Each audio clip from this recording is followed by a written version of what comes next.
So something you might not know if you've never played around with it is that what we do with our eyes and how we use our eyes affects a lot more than what we see. So here's a simple exercise you can use just to experience this for yourself. So you can do this wherever you are. Find something you can focus your gaze on. It might just be a spot on the wall or on the floor. Something that's not moving around. And then as you look at that place, see if you can make your gaze as pointed and focused and exclusive as you can. So really look at that point. Try to exclude all of your peripheral vision. You make the muscles around your eyes a little bit harder. Really concentrate on how you're looking at that spot.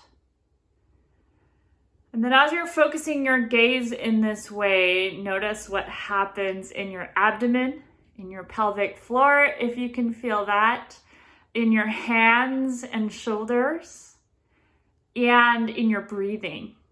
And then if you have some sense of your emotional state and mental state as well with this kind of really harder focused gaze, notice what all of that is like. And then you can release your gaze.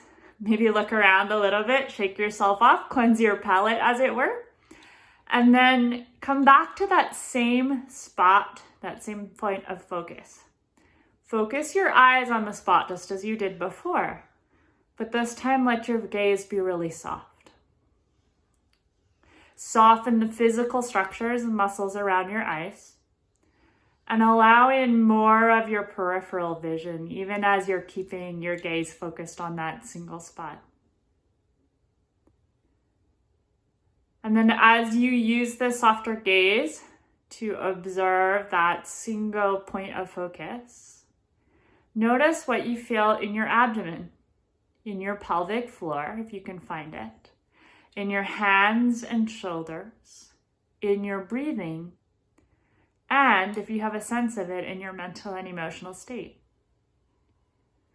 And so for those of you who noticed a difference with how you were feeling when you had your gaze in two different ways, then you might just start to notice how that crops up in your life, right? How are you looking at, say, a computer screen as you're going about your day? And then how does that affect what's happening in your body and in your mind, in your breathing, and in your overall experience of the world? And then you might just start to see, like, how does that crop up? And how can you use that during times when you maybe want a shift in how you're breathing, how you're feeling, or in your mental and emotional state? Now have fun exploring.